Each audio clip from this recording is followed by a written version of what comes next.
эгемендик алдык дегенде биз биринчи эле сурашыбыз керек да, кимден алдык ошол эгемендикти?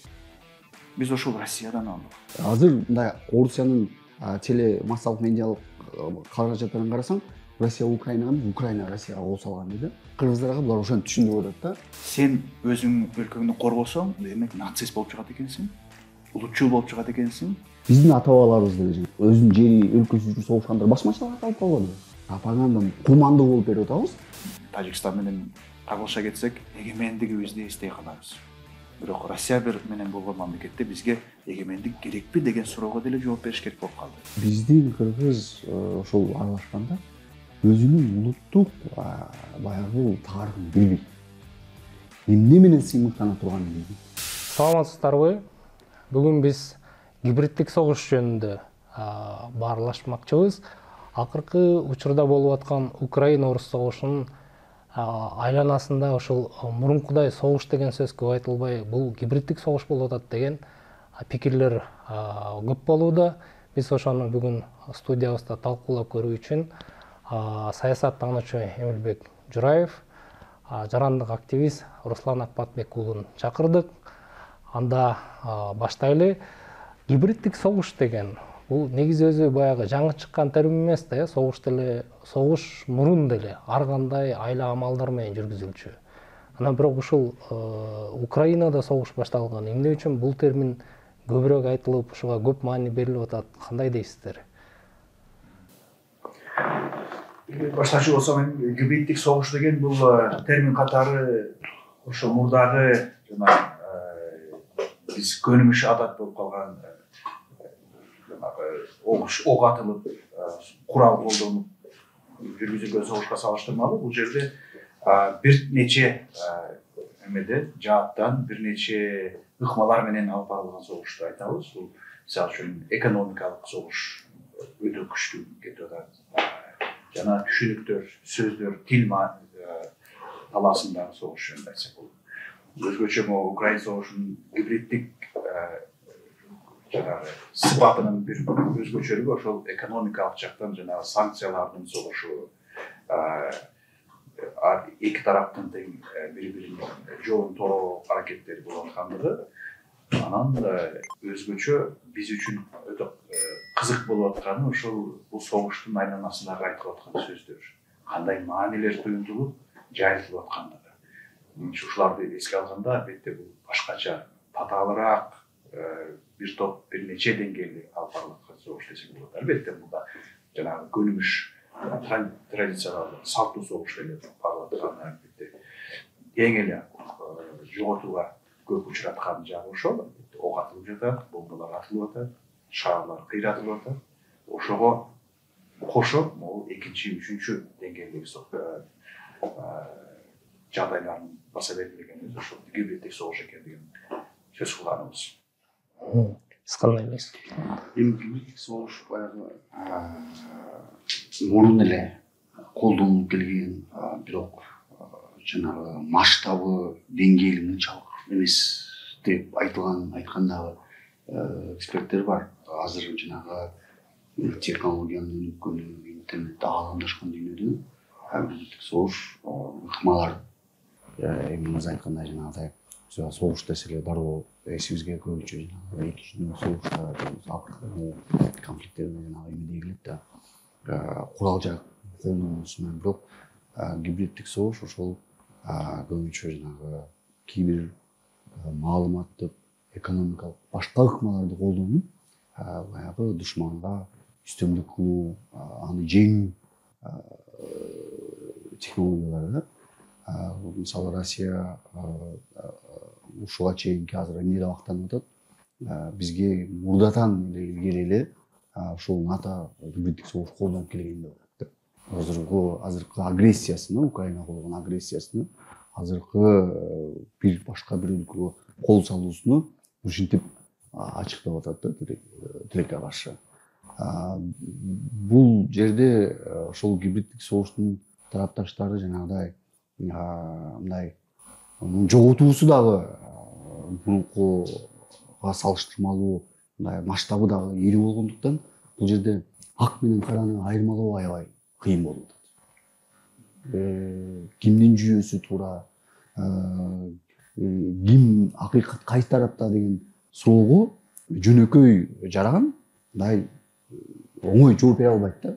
Өзгөчө бизге окшогон өлкөлөрдө маалыматты биз көбүнчө эл аралык окуяларга, кайсыл жерде болосун, ушул Украинадагы окуяларга, Сириядагы болгон окуяларга, кошуна Казакстанга болгон эле окуяларды биз көбүнчө Орусия тараптан алып атпайбызбы?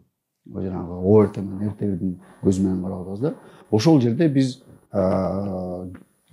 кимдики туура деген суроого жооп берүүбүз аябай кыйын болуп атат да. Өзүбүздүн улуттук өзүнчө өз алдынча көз карандысыз бир көз карашыбыз жок болуп атат да. Биз дагы бир чети ушул гибриддик согуштун дагы курмандыгы болуп атабыз да. Биздин аудитория, кыргыз аудиториясы дагы. Өзгөчө маалымат жактан аябай билинип калды. Себеби дегенде жанагы ушунчалык баягы пропагандага сугарылып, анан жана ак караны айырмай албай калдык. Биз бир жактуу карап, илгерки Советтер Союзунда эле биздикилер анан жана кызылдар, актар, биздикилер анан душмандар деген эме категорияга мындай өтүп алдык да. Мындайча айтканда, дүйнөнү мындай жөнөкөй ак кара деп эле карап калдык да. Ушул мына пропаганда жөнүндө айтып атабыз. Эмил мырза, сиз мына жана тил жөнүндө, терминдер жөнүндө айттыңыз да. Ошол жөнүндө мен Владимир Путиндин ушул Украинага кол салар астында Украинанын тарыхы, Орус империясынын тарыхы жөнүндө айткан сөзүнө кайрылгым келет эле да. Ошондо Украинаны эми сыпаттаганда, украин тилин сыпаттаганда бул көчөлө пайдалуу болуп калган. Ошол мындайча айтканда Владимир Ильич Лениндин катасынан улам пайда болуп калган мамлекет катары сыпаттады да. Ушундай эле сыпаттоого эгер Украинаны алса, анда ушундай эле мамилени Советтер Союзуна кирген башка республикаларга деле карата колдонсо болот да. Албетте болот. Андан бул сөзүн ушул тарыхты кайра карап чыгуу керек деген сыяктуу сөзүн Путин бир топ кезден бери эле айтып келаткан. Бул согуштун башталганга чейин өтө талкууга калган, жараткан бир эпизод эмеде болгон. Аларда референдум 20-жылы болду эле. 21-жылдын июль айларында бир документалдык фильм чыккан, Россия каналында чыкты эле.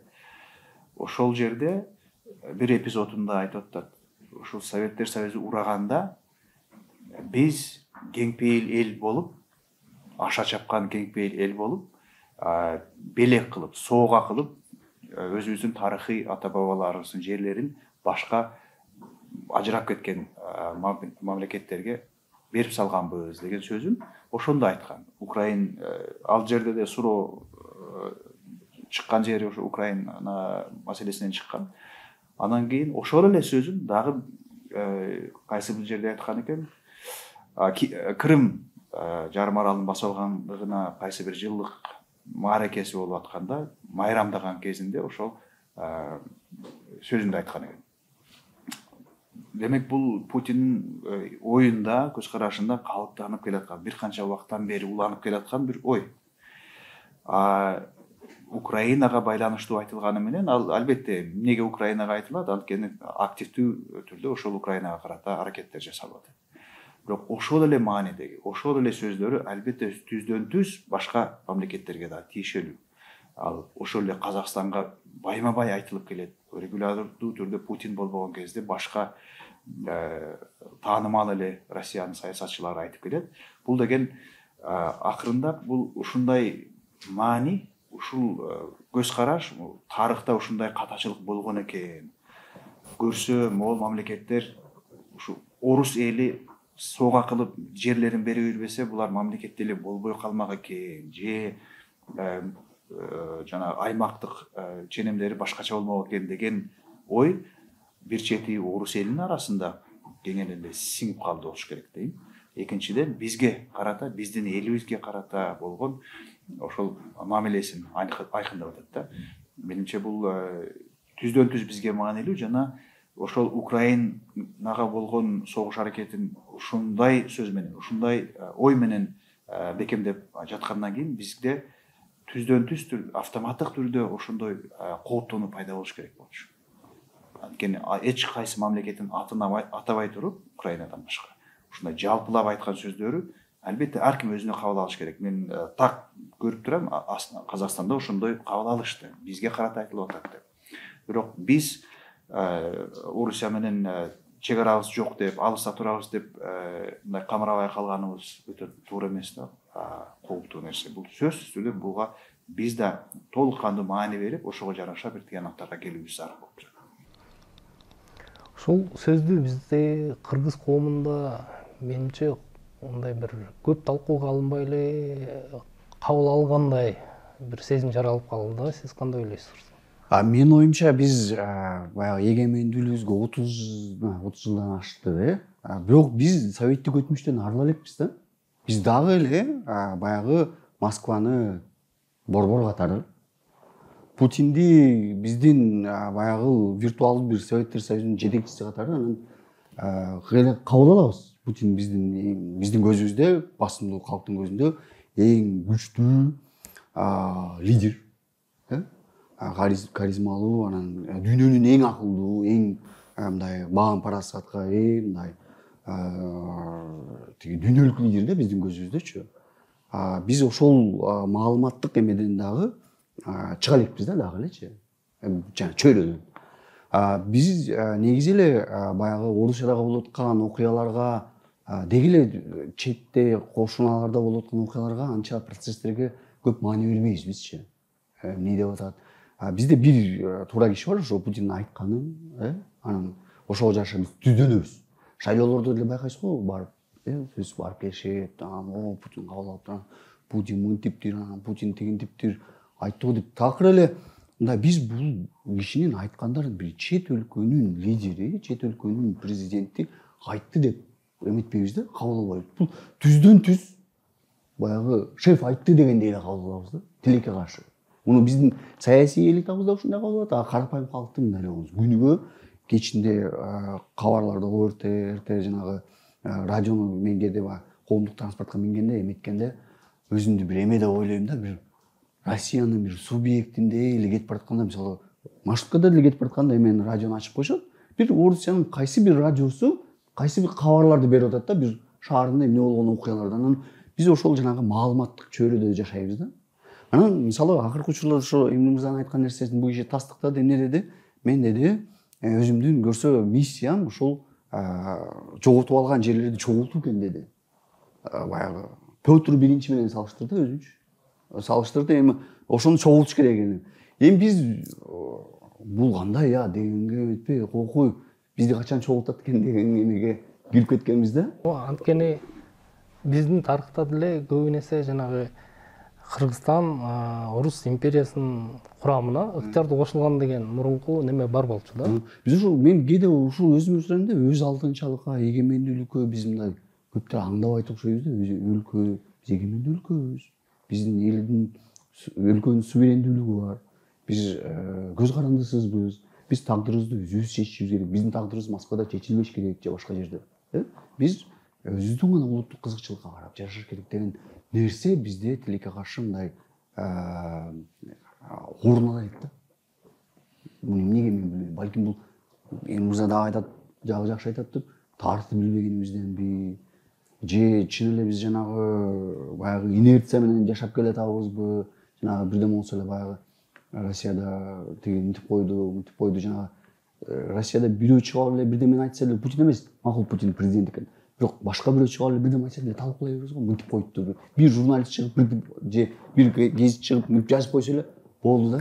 Бул баягы биз Кыргызстанда бир айыл өкмөтү Бишкекте туруп бирөө бирдеме айтып койсо, айыл өкмөтү мындай аябай катуу кабыл алынат го, ой Бишкекте мынтип айтышыптыр дегендей эле Кыргызстанда туруп эле Москвадан бир гезит мындай таанымал деле эмес бир гезит мынтип айтып койсо, мынтиптир жакпай баратат окшойбуз биз. Алардын бизге карата жакшы көрүүсү азайып баратат окшойт деп коркуп калабыз да. Мен муну такыр түшүнбөйм да. Кандай ойдосуз Руслан? Ошол эгемендик деген менимче чындыгында чоң бир биз үчүн түшүнүксүз бир статус болуп атат да, бушуга чейин калың эл арасында. Эми биз дегенде албетте кыргыз коомчулугунда ар кандай чөйрөлөрүбүз бар, ар кандай деңгээлде жүрүп аткан сөздөр бар, талкуулар бар. Бирок жалпы коом катары, коомдук талкуу катары бизде андай талкуу жок эсе десек болот. Өзгөчө мындай калың элдин арасында биз кимбиз, каяктан чыктык, биз эгемен болдук деген сөздүн ичиндеги маани эмне? Макул президент шайлайт экенбиз, макул бир талашылып сакталып аткан чек арабыз бар экен. Бирок андан сырткары, сырткы дүйнөгө карата мамилебиз кандай болуш керек, кандай мамиледе турабыз деген сурак сыяктуу суроолорго биз жооп издей да элекпиз, сурап да көрө элекпиз. Анан ошол Путинге карата болгон мамиле, Россияга болгон мамиле биздин көбүнчө ушул башкаруу элитасынын арасындагы мындай чоң эле таасирдүү элдерибиздин чөйрөлөрүнүн арасында өтө жылуу, жакын экендиги байма бай байкалат.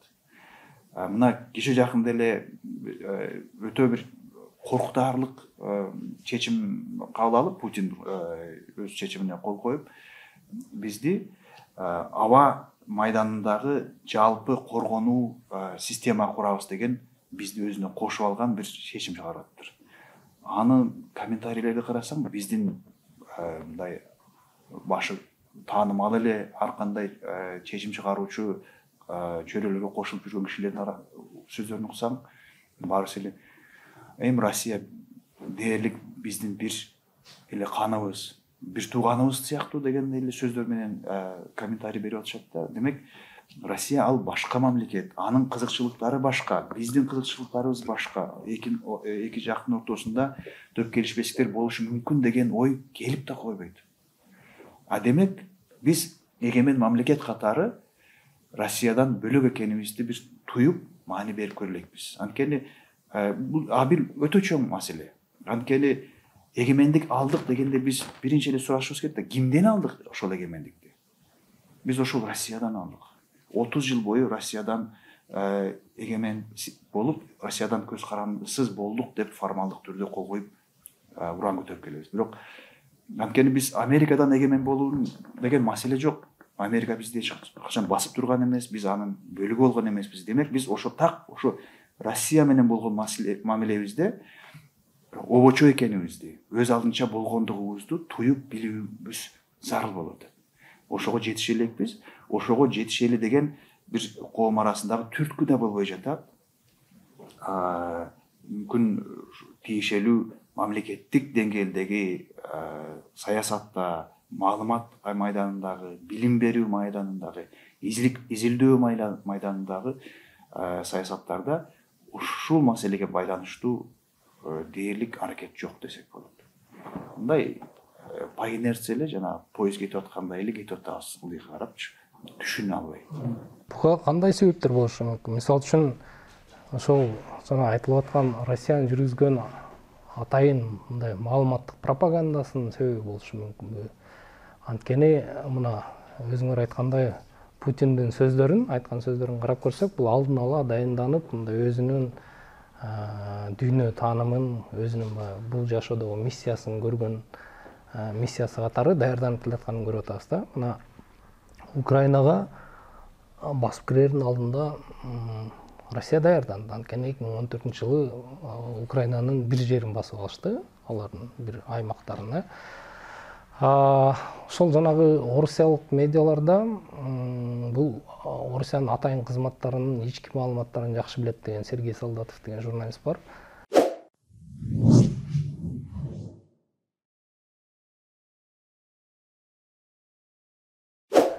Ошонун берген маалыматы боюнча Украинага кирерде баягы 5-чи колонна деп аталган, ошол Россиянын аяка кирип орус тилин сактап калышын, орус тилдүүлөрдү сактап калышын колдой турган элдин пикирин калыптандырууга атайын көп акча бөлүнгөн экен да, 1 миллиард рубль. Анан ошол ишти кылчу кишилер ал акчаны баягы максатына жеткизбей, өздөрү баягы кымырып, коррупциялык жол менен неметип өздөрүн алып калгандыктан, жанагы башында булар күткөндөй, биз Киевке там 1 демалыштын ичинде кирип барабыз, 3 күнүн ичинде басып алабыз деген ою таш капкан. ошонун негизги себептеринин бири ошол 5 колоннаны, Орусияны колдогон пикирди калыптандырууга бөлүнгөн акча баягы максатына жетпей калган деп, ошондон улам жанагы ФСБнын 5-кызматы, 5-бөлүмүнүн башчысы Сергей Беседа дедиби.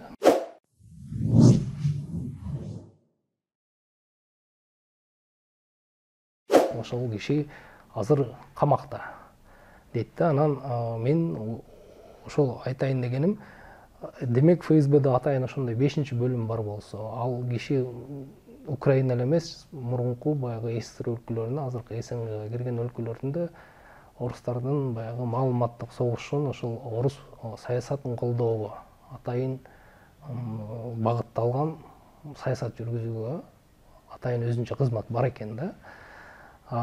Бизде ошол аң сезимдин, эркиндүүлүк аң сезимин ойгонбой жаткан, балким ошондой саясаттан улам отала албай атабызбы? Оташ үчүн эмне кылышыбыз керек? Эми азыр балким көрүп аткандар дароо ойлойт, бул баягы русофобдор чогулуп алып, тиги Орусияны, Путинди жамандап атат депчи. Эч ким баягы Орусиянын эли менен биздин чатагыбыз жок. Болуп аткан окуялар көбүнчө Кремлдин жасаган иштери да. Мындайча айтканда, биз аны эки бөлүп жакшылап түшүнүп алышыбыз керек. Орусия менен биздин кызыкчылыгыбыз дал келсе, биз кызматташышыбыз керек. Бирок биз жанагынтип айткыбыз келген нерсе, жана бөжөңдөп, тиги кулду куруп, ошол баягы ошол маанде кызматташпашыбыз керек да. Алардын айтылганы биз үчүн мыйзам болбош керек. Биз өз алдынча мамлекет, биз эркин мамлекетпиз. Ооба, азыр бирде эле мигранттар. Ооба, ал бирде мисалы Тажикстандын да мигранттары бар.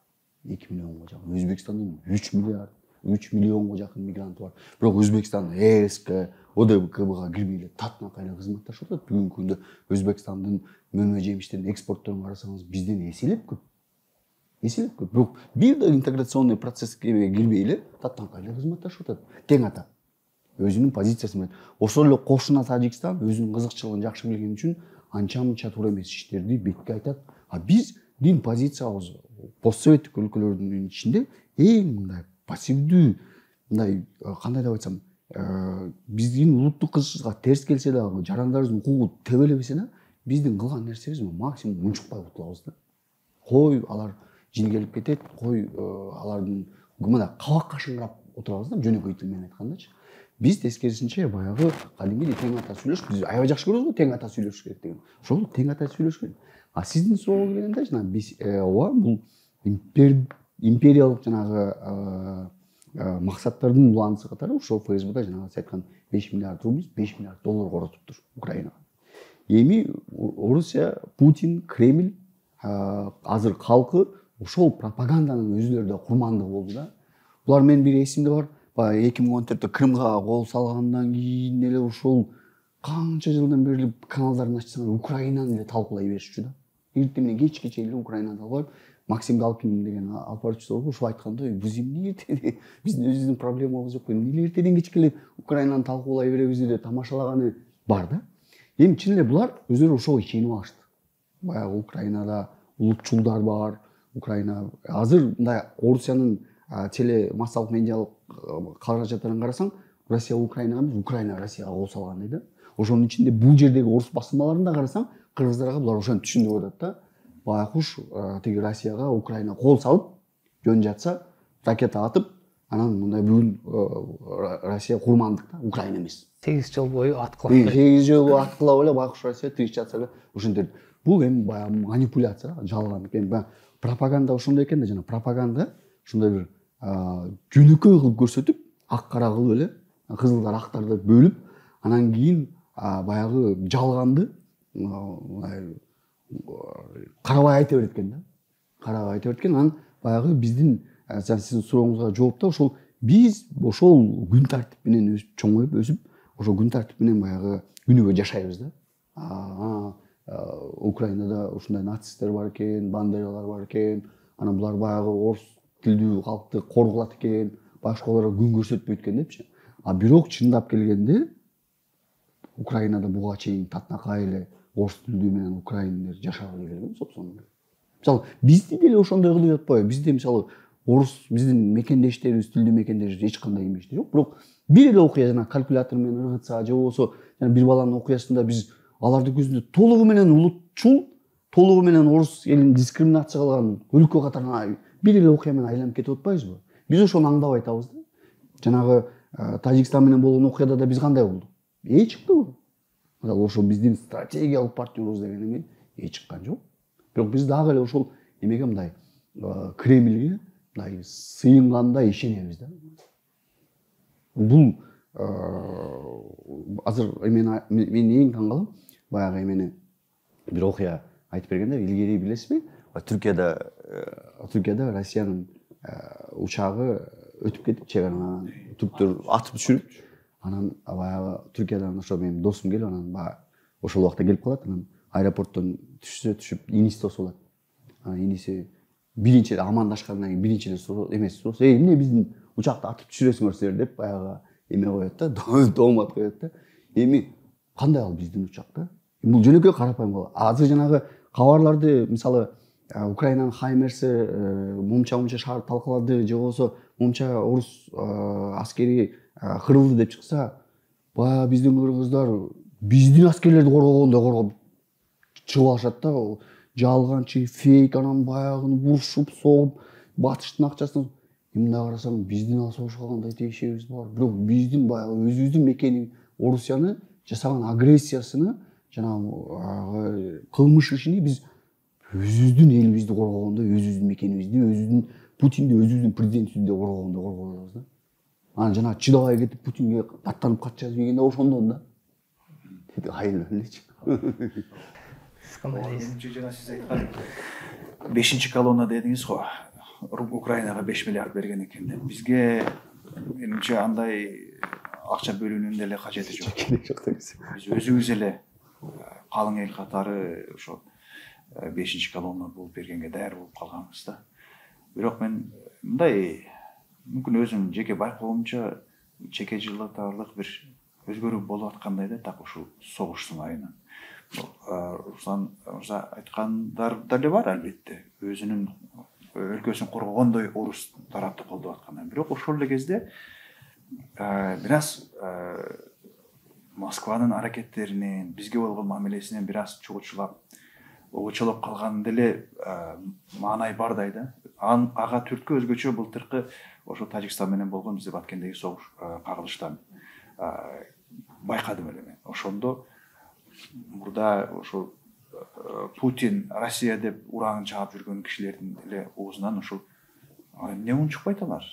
Эмне тажиктарды Рахмонду бизге күткүлөп койгон ошолор болуп жүрбөсүн деген сөздөр суроолор коюла баштагандай болду да. Азыр эми Украинанын дагы согуштун алдында дагы бир аз ойгонгондой. Бирок ошонун жан алып кетүүсүнө, тарап кетүүсүнө албетте Путин тараптан, Кремлдин болуп көрбөгөндөй пропагандалык аракеттери албетте бир аз тосуп атат. Азыр ошо Украинаны кандай гана сөздөр менен кылып сыпаттап, жаман көрсөтүп, нацисттер басып алган деп, улутчулдар деп. Мындай карасаң, кадимкидей эле күнүмдүк аскердик аракеттерди жана маалымат катары берип атканда, орустардын маалыматын окусаң, баланча жерде баланча киши Украинанын улутчулдар националистические силы, улутчулдар бригадасын талкалады. Украинанын армиясы дебейт, улутчулдар дейт. Башка сөзү жок. Демек, биз ошого окшогон сөздөрдөн жок эле дегенде ошо өзүбүзгө кабыл алышыбыз керек да. Демек, сен өзүң өлкөңдү коргосоң, демек нацист болуп чыгат экенсиң, улутчул болуп чыгат экенсиң. Демек, ошол сырттан турган башка өлкөнүн күчү, Россиянын күчү бизге келип, бизди ордубузга койгонго даяр экен деген маанилер туюндурулат, таратылып атат, бизге сиңирилип атат ошолорчу. Украинада эмне болуп атат? Украинада 14-жылы мамлекеттин 1,5 бөлүгүн киштеп кеткенден кийин, дагы бир бөлүгүн атайын өздөрү уюштурган сепаратисттердин колуна карматып, жок эле жерден ортодо талаш уюштуруп, ошонун негизинде Минск сүйлөшүү процессин жандандырып, ошол сүйлөшүү процессинде кечке бут тосуп жүргөн, эч жака жылдыра койбогон маселени тарап Орусия экенин эске алганда, Украина эмне кылыш керек эле? Украина багынып Москвага кирип барыш керек беле? Бизде ошондой сыяктуу суроолорду деле коюп койсок болот да. Жок, бул мындай бир философия эмес, бул кванттык физика эмес, бул жөн гана үстүртөгө эле көз көрүнө маалымат.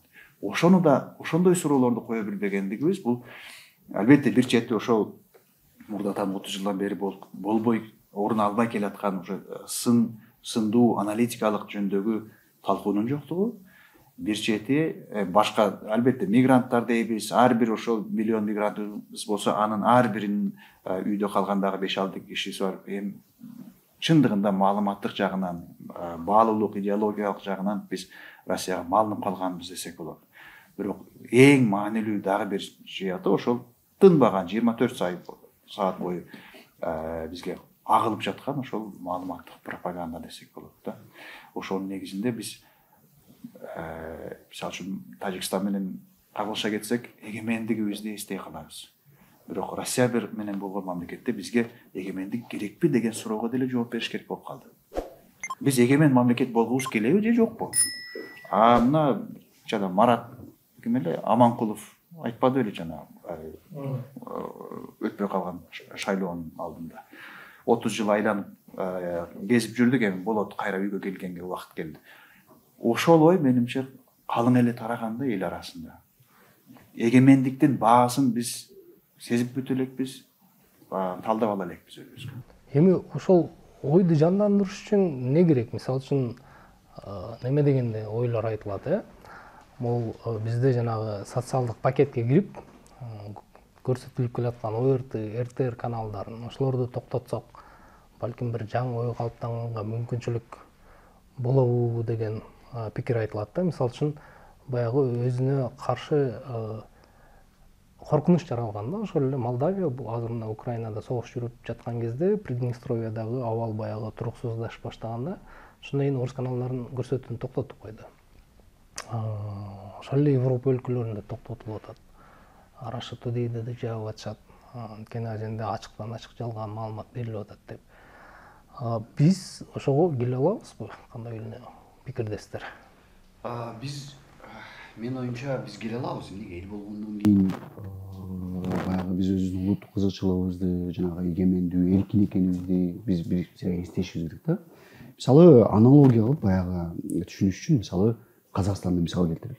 Кошунубуз Казакстан, январда эле окуялар болду. Ошондо бул пропаганда, Орусиянын пропагандасы кандай кылып калды? Ошо Путин сактап калды да. Биз дагы ушуну кабыл алып, Путин сактап калды. Одобек кирди, баягы эми алардын баягы хаос болуп кеткен жок деген эмне келди да. Эми мындайча айтканда Орусия жардам берди. Бирок ошол эле Казакстандын президенти жакында эле Путин менен жолукканда, ошол эле биз тымпыйып баягы унчукпай аткан акча кара дебеген ситуацияда ачык эле айтты. Мисалы биз деди жанагы квази мамлекеттерди, БНР менен ДНРди тааныбайбыз деди. Эч кандай ошол жерде Путин жанында отурду, мына тааныбайбыз деди. Ачык айтты. Мына Россиядан качкан жанагы батыштын компанияларын өздөрүнө чакырды. Келгиле бизге келип инвестиция кылгыла. Андан кийин нефтини Россия бууп койду эле, алып башка жол менен аракет кылып атат жиберген. Мындайча айтканда, өзүнүн өлкөсүнүн кызыкчылыгын, улуттук кызыкчылыгын түшүнүп атат эмне экенин. Ошону коркпой, үркпөй, тайманбай, ал менен деле ушуп кетпей, ачык айтып ишке ашырып атат. Биз баягы кандай деп атат? Биз ошо Кремльди мындай бир тараптуу берилип сүйүп алганбыз. Биз баягы бир эркек кызды же кыз эркекти сүйөт го. Ошондо берилип сүйүп алганбыз. Жок, биз эл аралык субъект болгондон кийин, өлкө болгондон кийин өз алдынча ОАШ-то болсо, ОДКБ болсо, ОАЭС-тебиз, Евразэс-тебиз. Жок, сен чыгып өзүңдүн кызыкчылыгыңды талаша бер. Ага сага эч ким жок дейт. Мисалы Песков ошо Казакстандын жасалганына баа берип атат да. Туура деп атат, ар бир өлкө өзүнүн пикирин айтканга укуктуу деп атат. Түшүнүп атат элдер. мен бир жылдары бизде бир окуя болгон эсиңерби 2000 кайсы жылы ошол Бакиев болгондо эле бизде бир аз гана убакытта бир спикер пайда болгон. Айтебаев беле кийин Баккендин губернатору болду, эмне болду.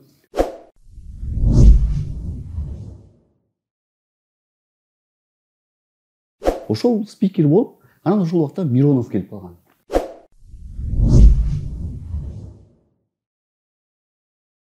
Совет Федерациянын жетекчиси Миронов. Анан экөө ошол жерде биринчи жолу мен ошол жерде көргөм, баа берген аябай азамат деген да. Ошол киши менен кыргызча сүйлөшөт. Анан бизде скандал. Сен кантип Миронов менен кыргызча сүйлөшөсүң депчи. Анан скандал болуп, куш болуп биз өзү актанып, аны кыргыз коомчулугу баягы бир бөлүгү да актанып, анан Миронов кетип атканда аэропорттон суроо беришет. Спикер кыргызча сүйлөдү, сиз буга кандай баа бересиз деп баягы бияктагы жанагы 5-чи колуна жөн эле болбой калды, суроо берди. Миронов мынтип айтты. Туугандар деди, ал өзүнүн эне тили деди. Мындан табигый эмне бар? Ал дейт эне тили болгон сүйлөйт да деди. Биз ошо өзүбүз деле ошондо очень эле анын эне тили ошо кыргызча эле сүйлөшүп тура эле деп андан кийин биз өзүбүзгө келдик да. Биз ошо кээде унутуп калабыз да. Өзүбүздүн улуттук иденттүүлүгүбүздү, тарыхыбызды, өз алдынча мамлекет экенибизди, биздин дагы өлкө катары амбициябыз, кызыкчылыгыбыз, мисалы Россия менен анча-мынча нерселерде пикири келишпес болуп калышы мүмкүн. Дүйнөнүн баардык жерде өлкөлөр бири менен чатакташып кетет, түшүнүшпөй калышат. Ал табигый нерсе, аны чече калыш керек да. Ошон үчүн биз келе алабыз. Бизде ал жанагы акыркы өзгөчө эмиз айткан жанагы Тажикстан менен болгондо биз түшүндүк. Өрсө биздин кызыкчылыгыбызды бизден башка эч ким коргобойт экен. Биз өзүбүз ээ чыгышыбыз керек экен депчи. Ошон үчүн биз биринчи бирок жанагы биз мисалы мен сенин программага келип жана КТРКнын сайтына кирип, Украина деп жазып көрдүм да. Деди Украина боюнча кабарлар 7 жыл мурун берилген. 2014 Крымдан мурун берилген. Конфликт боюнча көп эчтеке жок. Кыргыз коомчулугунун соц тармактарда деле массалык маалымат каражаттарында Украина боюнча айтып берген альтернативдүү маалыматтарды болгондо айтып берген маалымат булактары өтө аз. Мисалы канча кыргыз журналисти бар Украинадагы окуяларды айтып берип атат. Жок го сен.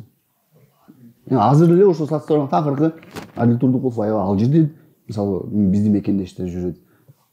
Мисалы менин эң таң калган нерсем Украинадан баягы биздин мекендештерибиз курман болуп келип атпайбы? Биз эмнеге аягы кыргыз желегесин чыгарып алабыз? Алар биздин кыргыз жараны болсо дагы кандайдыр бир деңгээлде түшүнөт элем.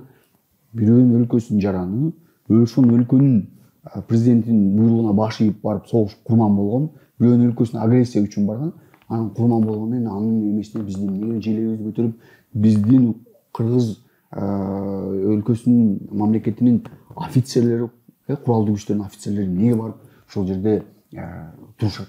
Мен такыр түшүнбөйм да. Бул боюнча дагы расмий дагы жооп берген. Макул адамгерчиликке жардам бер, мен колдоо тиги көңүл айтып, бирок жанагындай расмий бир позицияны эмнеге чыгып алабыз? Мындай бизден бирөө суранып атабы? Мисалы, биз тараппызбы? Анан өлкө катары киргизишпей эле кой, бирок жанагынтип мен митингге катыштым. Эмеге Украинанын эмесинин митингине колдоо боюнча тынчтык митингине катышып, ошол жерде толгон токой эмелер жүрөт. Тиги биздин укук коргоо органдарынын өкүлдөрү жүрөт. Путинди айтпа, жазба. Анан бир эмесине митингине катыштым. Эмомали Рахмонова акыркы эме болду. Ошондо дагы биз акцияга нааразычылык акциясын чыгып, аякта да милиционер келип, Эмомали Рахмонду сен жамандабаң. Мен макул мамлекеттик позицияң бейтарап, ага менин эч кимдин жатагы жок. Бирок эркин жарандык коом бирөөнүн укугун тебелебегенден кийин, мыйзамды бузбагандан кийин пикирин айтканга укуктуу да. Сен аны тыясың. Же болбосо акыркы мисалы Эрбол Султанбаев президенттин эмеси Каракалпакстандагы окуяларды талкуулап койсо, талкуулабагыла. Ал бирөөнүн мамлекеттин ички ишине кийлишпестик болот. А сен ушинтип тыя берсең, сен тыйып атасың бир жагынан монтип. Ошолардын баарын чек коюп атасың. Ошол эле убакта ОРТ, РТ, Кыргызстандагы Орусия басылмалары таптакай эле бир тараптуу жалган манипуляция баарын аралаштырып берип атпайбы? Күнүгө ошол маалыматты сугарып атпайбы? А биз дагы эле телевизор көргөн элбиз да. телевизордогу чыккан маалыматка ишенген элбиз биз. Айтат го бирден болсо, телевизордон чыгып айтып атпайбы депчи. Биз ошондой элбиз. Биз бүгүнкү күндө биз башка бир өлкөнүн, башка бир коомдун, башка бир улуттун, башка бир өлкөнүн агрессиясын актаганга мындай курал болуп берип атабыз, пропаганданын куманды болуп берип атабыз. Аны менен эстетишпейт. Сен жок дегенде, жана сиз айткан суроого жооп, ошондой болуш үчүн жок дегенде болгон информацияны эки тараптуу болуп берип кой. Бул жерде мондай деп атышат, бирок мындай дагы маалыматтар бар деп чыгарганга жардам берип кой. Аны эч немени жамандабай эле кой, бирок бул деген Украинадагы болуп аткан окуя трагедия да. Бир өлкөгө кол салды. 4500 саналган, 1300 бала өлдү, 4512 миллион украин тентип кетти. Бул көрүнүп 21-кылымда Европанын ортосунда бир өлкөгө кол салып өзүнө каратып атат да. Басып алып баскынчылык менен алектенип атат да. Ошон үчүн баягы биз деле ошонун курмандыгы болуп атат. Мисалы, биздин ата бабаларыбыз деле жанагы өзүнүн жери, өлкөсү үчүн согушкандар басмачылыкка аталып калбадыбы? Биз бүгүн ошол пропаганданын уландысы эле катары эле өзүнүн өлкөсүн коргондорго биз улутчул деп атабыз. Ошон үчүн эртең жанагы ушундай нерсе биздин башыбызга келбейт, Кудай сактасын, келбейт деген эч ким кепилдик жок. Бирок ошондо биз деген жок дегенде ак менен караны айырмалай алабыз. Жок дегенде билели да. Ушул эле суроонун экономикалык өңүтүн алсак, биз ошол орус каналдарын бизди көрсөтүү үчүн керек болсо да акча төлөп келебиз. Мисалы үчүн быйылкы жылга чейин жылына калп айтпасам 48 миллион сом төлөчүбүз да. Ушул кандай түшүнсө болот деги? Биз өзүбүз бөлөк өлкөнүн пропагандасын көрүп атабыз, анан ошон үчүн биз өзүбүздүн экономикабыздан ага дагы акча берип атабыз да. Мындайча айтканда бизди аны туура түшүнүүгө болбойт менимче. Ошол биздин көз карашыбыз, түшүнүктөрүбүз өзгөрүшү мүмкүнбү деген сиздин алдында койгон сурооңузга да. Ошол мамлекеттик пропаганда каналдары бизге куюлуп аткандыгы биринчиден кайра эле ошол бизди жанагы бөжөңдөп, коркуп, шапкаңды бересем чапанымды деле көтөрө кетчи деп аша чаанып, аларды сурабагандан эки эсе кылып берип аткандыгыбыздын дагы бир көрсөткүчү ушул менимче. Жок эле дегенде ошону карма өзүбүз акчасын төлөп туруп пропагандасын сатып алып атабыз. Мен билгенден ал пропаганда агымына токтотолуу дегендей сөздөр бар, аракеттер да бар. Биринчи ошол керек. Экинчиден өзүбүздүн жергиликтүү маалымат булактарыбыз, кыргыз тилиндеги маалымат булактарыбыз өнүгүүсү зарыл. Эгер ошол биздин элибиз, калың элибиз ошол жана Бишкектеги эле бир кичинекей коомчулук эмес, айылдардагы, башка шаарлардагы элибиз дагы маалыматты ар тараптан ала баштаса, өзүбүздүн көз карандысыз медиа булактардан ала баштаганда, менимче өзгөрө баштайт, суроолор туула баштайт. Анан мамлекеттик эмелердин да, мекемелердин да иши бар албетте. Биринчиден ошол эле КТРды карачы болсок, алардын менимче кеминде эле бир 50-60% энергиясы, аракети ошол ички саясий талаш менен эле убара. Өзүбүздүн ичибиздеги душмандарды издеп, бирөөнү каралап, бирөөгө жалаа жаап, ушул илдетибиз токтобой койду. Такыр токтобой койду. Канча жаңы жетекчи келбесин, революция дейбиз, кайра келет дагы жанагы эле эски пластинка менен жаңы келип калган кандын камчысын чаап, ички душмандарыбызды, өзүбүздү бири-бирибизге тукуруп, каршы коюп, ошону менен гана элек. Ошол КТР, мисалы үчүн, эң маанилүү, эң чоң, ар бир үйгө жеткен маалыматтык мүмкүнчүлүгү бар КТР, мисалы үчүн, улуттук кызыкчылыктар деген эмне деген суроонун негизинде маани таратышы керек, мазмун таратышы керек. Ошонун мүмкүнчүлүгү бар. Бирок ошондой кылайын десе, башка нерселер менен, ошол ички быкычыкы саясий талаш менен алек качан болсо. Анан УКМК жана 5 канал 5 колонна деп атканыбыз ошондой ар кандай аракеттер бизде байкалат, кээде ушунчалык көз көрүнө байкалат. Биздин мамлекеттик кызыкчылыгыбызга тескери болгон өңүтүсү дагы, кийингени дагы так ошол башка мамлекеттин агенттери экендигин ап-ачык ортого чыгып сүйлөгөндөрдө бир да реакция болбойт. Мисалы үчүн ар кандай жаш балдарды даярдап аскердик нукта даярдаган мектептер бар бизде. Мисалы үчүн бизге каршы чыгып келе турган эртең ошо Кудай сактасын кайрылы ошо Украина сыяктуу сырттан бир коркунуч келсе тура калып мен өлкөмдү сактайм деп ар бир жараныбыз чыгабы дегенге күмөн пайда болуп калат. Ошондой жерде кайрылы ошо УКМКнын анча мынча журналисттерди угуп тыншагандан сырткары бакытында ушул жагын да караш керек дейм да. Анткени булардын ошолордун мүмкүнчүлүгү бар. Башка карапайым элдин мүмкүнчүлүгү жок андай.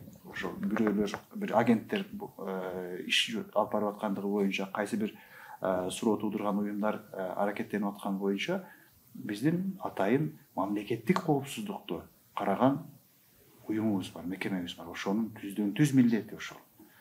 Таң каласың кайра ошондой кездерде кээде эч кандай реакция да жок. Кадыр эсе кадимкидей иштеп жүрүшөт ошол сыяктуу топтор. Жана ошондо биз өзүбүздүн жана кыргыз тилдүү маани мазмунду чыгарып, кыргыз тилиндеги мындайча айтканда маалыматтык чөйрөнү, медианы өнүктүрүшүбүз керек деп атабыз да.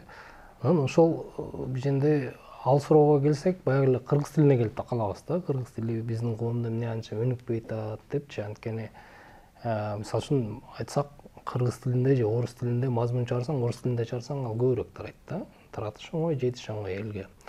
Ошондуктан жана Эсенбай Нурушев агай деле айтты эле го, эмне үчүн орусча жазасыңыз, анткени мен кыргызча жазсам аны эч ким окубайт депчи. Анан ошол кыргыз тилин өнүктүрүш үчүн, кыргыз тилиндеги мазмундарды кеңейтиш үчүн бизге эмне керек? Мисалы үчүн ошол эле Кудай бетин салбасын, бирок Украинадагыдай бир же жанагы Тажикстан менен болгон кагылышуудай бир чоң силкинүү, бир чоң бир мындайча айтканда эсибизге келтире турган бир окуя керекпи сөзсүз эле. Ансыз мындай алга жылып кетсек болбойбу?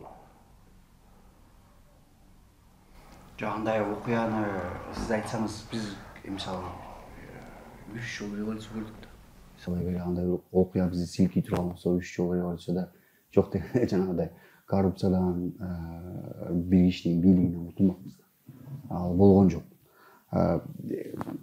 Менин оюм боюнча биз жалпы эле өлкөбүздүн биринчи отуруп бир багытын белгилеп алышыбыз керек да. Биз негизи каяка барып атабыз? Биз өзүбүз кандай Кыргызстанды каалайбыз? Кандай өлкө болгубуз келет? Биз мисалы университеттен чыгып аткан жанагы жаш биздин мекендештерибиз кандай болуш керек кадрларыбыз? Биздики мындай болуп атпайбы? Бизде ошол тил маселесичи, тил маселеси сиз жанагы эмеден дагы мурун сүйлөшүп аттык эле го. Анан мен ошондо оюма ошо келди да. Тил маселеси деле өлкөдөгү бардык аймактардагыдай эле экен да. Өз алдынча бир башаламандык, баягы өзүнүн бир нугу менен кетип атат. Саламат сактоо деле, билим берүү деле, экономика деле, ишкердик деле өз алдынча баягы ким бирөө чыгып демилгели болуп бирдеме жазса кетип окшоп. Бирок жалпы бир мындай приоритеттер, анан бир күн тартипти бир өлкөбүздүн бир мындай вижн деп коет го, белгилеп алыш керек болуп атат да. Болбосо мына президент аябай эме кылды, тиги катуу талап койду, эмеге өткүлө деди баарыңар. Эле. Жок, жанагы электрондук документта бар экен, биринчи июндан тарта эч кимге кагаз сатып албайбыз деди. Эмне болду? Эмеде татнакай отчетто бар эле кагаз менен отурду. Биринчи июндан өтүп кеттик да. Кыргыз тили боюнча деле өзүңүздөн айтып бердиңиз. Канча президент келип аябай маанилүү деп тил күнү бар го. Кыргыз тилинин кайсы 21-март ошондо ошондо чыгабыз, баарыбыз эстейбиз, анан баягы калпакты бир күнгө кийип, анан 5-марттан ошондой эле кетти да. Ошондой эле. Мындай айтканда мындай бир узун мөөнөттүү экономика деле ошондой. Жана биздин ишкердик аябай маанилүү белгилүү да болду. Анан биздеги биз мындай туруктуу бир саясат жүргүзбөсөк, эч бир тармак өнүкпөйт экен да. Азыр Кыргызстанда тил маселеси ошол эле баягы демилгечи, мындай бир мындай жеке демилгенин эмеси менен аркасы менен кетип атат да. Дагы жакшы Азаттык бар, BBC бар, мындай кыргызча маалыматтарды алып өлкөнүн ичинде, өлкөнүн сыртында эмне болуп атат деп билип алабыз да. Улуттук радио, улуттук массалык маалымат каражаттары жеке болсо деле алардын бүгүн баарын урушуп атышат, чет мамлекеттен каржыланат. Ким КТРди дагы шайлоо алганда Америка каржылап атпайбы мисалы. Аны менен ишибиз жок да. Сен каржылабасаң, сен колдобосоң, ким колдойт сени? Мисалы, бүгүнкү күндө мен түшүнмөйм, ошол эртерээк берген акчаны алып туруп биздин өлкөбүздүн ичиндеги улуттук маалымат каражаттарына бербей өнүксүн. Тажикстан менен баягы болгон конфликтте ким англисче кабарларды чыгарып дүйнөгө таанытты? Ошол сенин каражаттарыңда жеке болсун, мамлекеттик болсун, ошолор сенин маалыматтык согушта тиги тараф айтпадыбы, биз утулдук, булар утуп кетти. Ошону камсыз кылган ошолор да. Жеке сен айлаңды таппай калган убакта булар жеке демилге келип, бул бир гана ошол убакта эмес, пандемияда деле ким жеке демилге келип көтөрүп кетпеди. Кыргызстан бүгүнкү күндө ошол жеке демилгенин, жеке аракеттин, коомдук аракеттин, коомдук демилгенин потенциалын түшүнбөй атат да. Бүгүн коом бүгүн бизде баягы коомдук активизм жакшы эле деңгээлге келип калды. Бүгүн өзүбүздүн проблемабызды өзүбүз чече турган абалга келип калды. Коом мисалы Бишкекте автобустар токтоп калганда коом өзү чыгып бири-бирин алып барып жеткирбей, пандемияда эмеде баарын көрдүк, жардам бирдеме болсо жардам бере коюш. Ошол потенциалды колдонбой эле, тескерисинче ошолорду чектеп эле, бүгүнкү күндө ошол Орусияга Тиянан дагы жеке демилге жардам берип атат, бул жагынан Украинага дагы жеке демилге жардам берип атат. Биз ошону аңдашыбыз керек болуп атат да. Анан баягы маалыматтык булактарды биз өнүктүрбөсөк, Кудай сактасын эртең Азаттык менен BBC'ни каржылабай койсо, ким бизге сапаттуу маалымат берет? Жок, КТРК берет.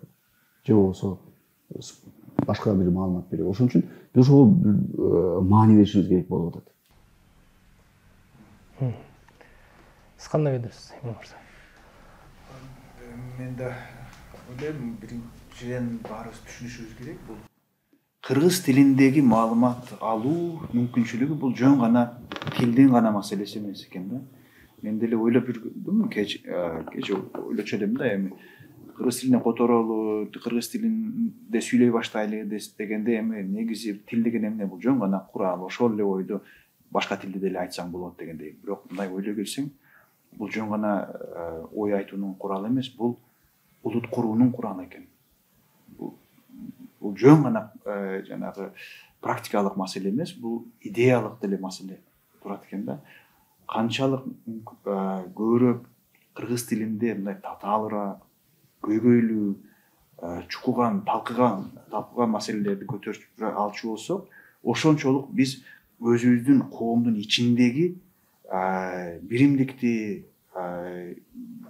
баягы ой бөлүшүүнү, байланыштарды беките алабыз, күчөтө алабыз.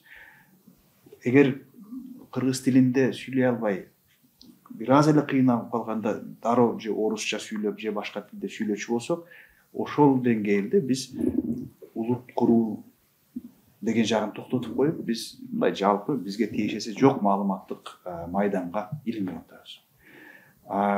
Кантип күчөтөбүз? Менимче бир чети ошол бара-бара табигый, түздөн-түз практикалык жөндө керек болуш керек экен. Ошо муктаж болушубуз керек. Биз кыргыз тилин сүйлөгөндө гана кайсы бир аракеттерди жумушта болобу, жашоодо болобу аткара ала турган болушубуз керек. Кыргыз тилин сүйлөй албай калсаң, кыргыз тилин билбесең, кайсы бир жакта чектөөлөр пайда болуп калат. Бир нерсе кыла албайсың. Жанагы саясий жана мыйзамдык чектөөлөр эмес, жалпы негизи ошол практикалык муктаждык болуш керек.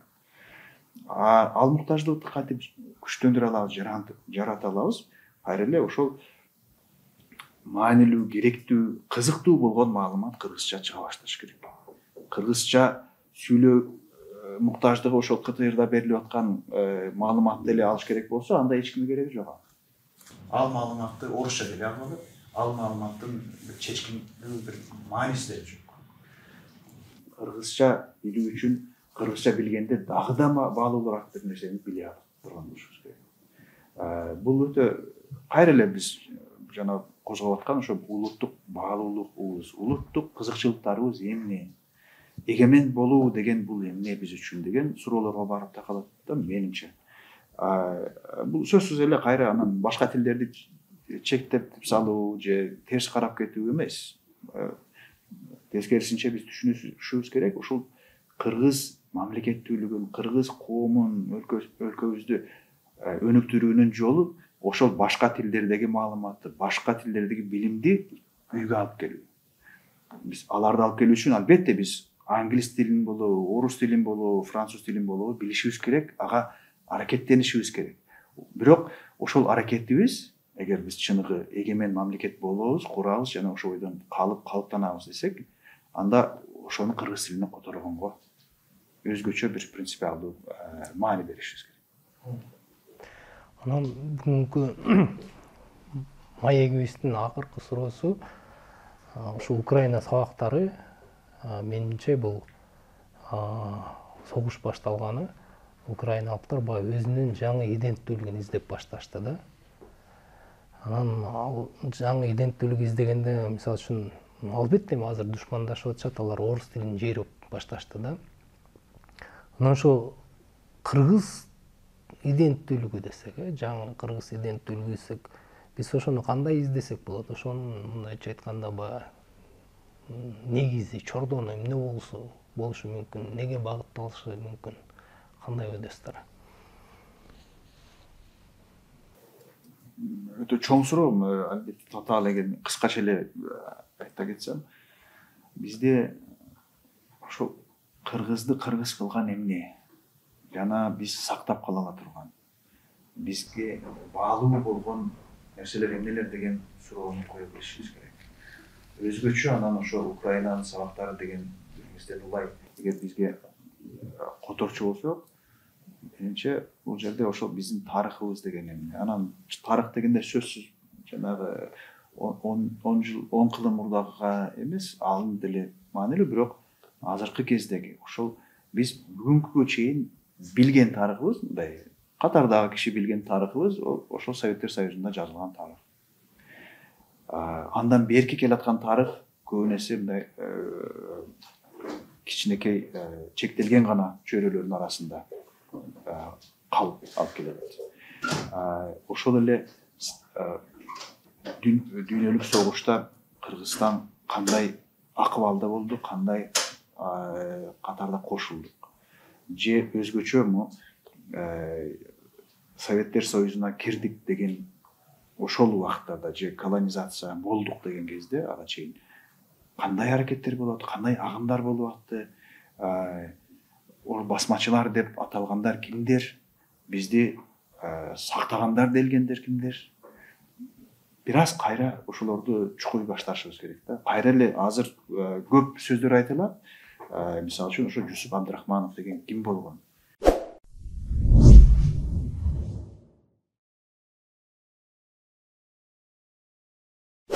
Эмне үчүн аны биз чукуп изилдеп кайрадан тааный башташыбыз керек? Же Исхак Разаковду кантип кайрадан тааный башташыбыз керек?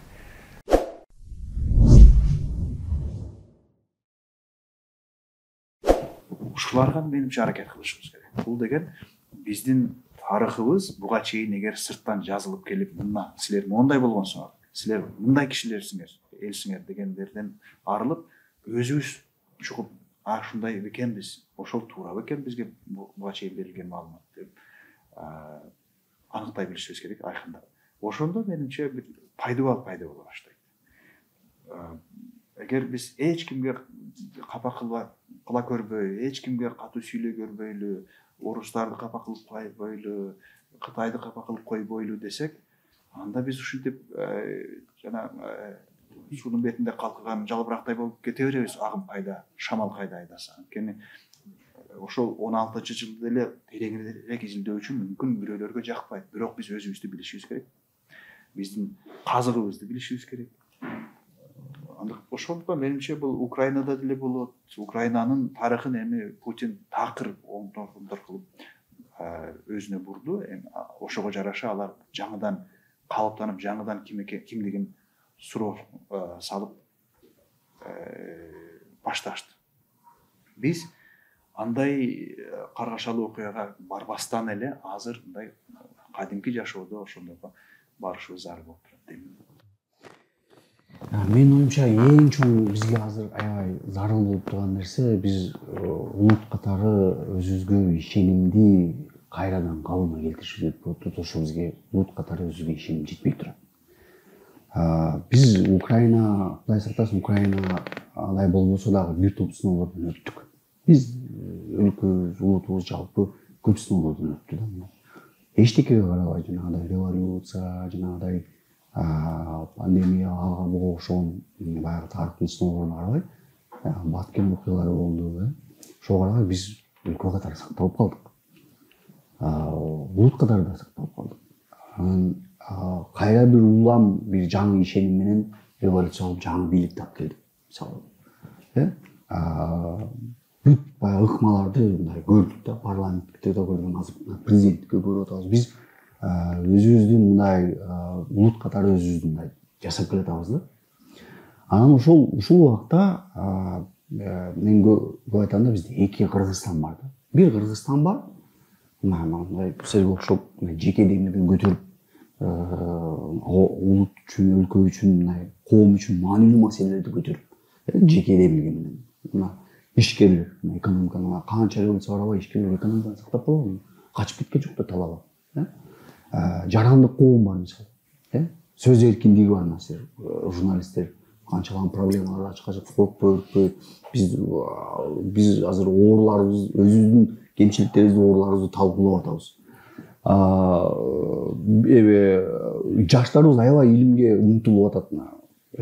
Дүйнөнүн дүңгүрөткөн университеттеринде окуп атышат. Спортто мисалы кандай гана жетишкендиктерге уул кыздарыбыз, жаштар жетишип атат. Анан биз ушул нерселерди, ушундай бир Кыргызстан бар, жаркын бир Кыргызстан бар, алдыга ачыктыкка, айкындыкка, жаркын келечекке умтулган. Бирок ошол убакта экинчи Кыргызстан бар да. Баягы келип эле бийиптеп бийликке жетип эле, анан бийиптеп өзүнө бир элитанын кызыкчылыгын коргош үчүн кайра эле өзүнүн баягы ашказанынан, кекиртегинен ары өтө албаган бир жеке гана өзүнүн кызыкчылыгын ойлогон бир турган жарандардан турган бир экинчи Кыргызстан бар. Ошол жаңы Кыргызстан бул Кыргызстанды мындай бир жеңиш керек болот. Ошол ишеним кайра калыбына келиш керек болот. Бул кантип болот? Мен бир аябай кызыктуу бир пикир уктум эле. Мисалы айтат да, эмнеге укук коргоо органдары өкүлдөрү, айрым өкүлдөрү коррупцияга эметет деп, аралашат. Анан бирөө мынтип айтты да, биздин кыргыз ошол аралашкандар өзүнүн улуттук баягы тарыхын билбейт. Эмне менен сыймыктана турганын билбейт. Ошондуктан баардык жактан бир кайра жаралуу эмесин башташ керек болуп атат да. Биз ошол жерде балким ушул улуттун жанагы өнүгө турган чекиттери барбы? Ошолорду так аныктап алып, анан ошолорду мындай өнүгүүсүнө жол беришибиз керек да. Мисалы, эмнеге биз бүгүнкү күндө жарандык коомду чектейбиз? Аларды импошник деп тил дейбиз, гей дейбиз, анан балекет селекет дейбиз, анан батыштан акча. Бул сенин улуу кыздарың да. Бул сенин улутуңду алдыга жылдырып, жардам берип, окутуп, өкмөт кол жетпеген иштерди жасап атат. Эмне үчүн муну биз кылбайбыз да? Анан бизге баягы зыян кайдан келет? Баягы батыштан келет, анан бүгүнкү күндө өлкөбүздө зыянды ким алып келип атат? Ошол эле коррупционерлер, булар эмне? Марстан келди. Жок, ошол эле мамлекеттик кызматкерлер, ошол эле биздин президенттер, бир сол президентибиз жок мисалы. Ошол нерселерди мындай бөлүп алып, анан бизди өстүрө турган, алдыга жылдыра турган, жаркын келечекке түртө турган нерселерди белгилеп алып, анан бизди артка тарткан нерселерден биз арылышыбыз керек да. Бирок мунун үчүн жана силердей болуп мындай ачык талкуулашыбыз керек. Арданбай, намыстанбай, мындай ачык айкын бир мындай улуттук бир консенсуска келишибиз керек окшойт да. Биз бүгүн жанагы суроолорду, биз кимбиз, каяка баратабыз, бизди эмне артка тартып атат, бизди эмне алдыга жылдырып атат деген суроолорду берип эле, кемчиликтерибизди коркпой өкпөй талкуулап эле, анан жанагы эми жаңы нерсе ойлоп таппайлы, коомдордун, өлкөлөрдүн өнүккөн жакшы дүйнөдөгү практикалар ошолорду эле колдонуш керек. Эмнеге биз жаңы бир өзүбүздүн жолубузду ойлоп таап атабыз? Рахмат. Анда сиздерге бүгүн аябай кызыктуу маек куруп бергениңиздер үчүн чоң рахмат. Урматтуу көрүүчүлөр, сиздерге да көңүл бурганыңыздарга рахмат. Эл аралык жаңылыктарды, пропаганда маселеси, ушундай коомдогу бүгүнкү талуулуу маселелерди талкуулап турмакчыбыз. Биздин каналыбызга кирип, биздин мазмундарыбызды көрүп туруңуздар. Көңүл бурганыңыздарга чоң рахмат.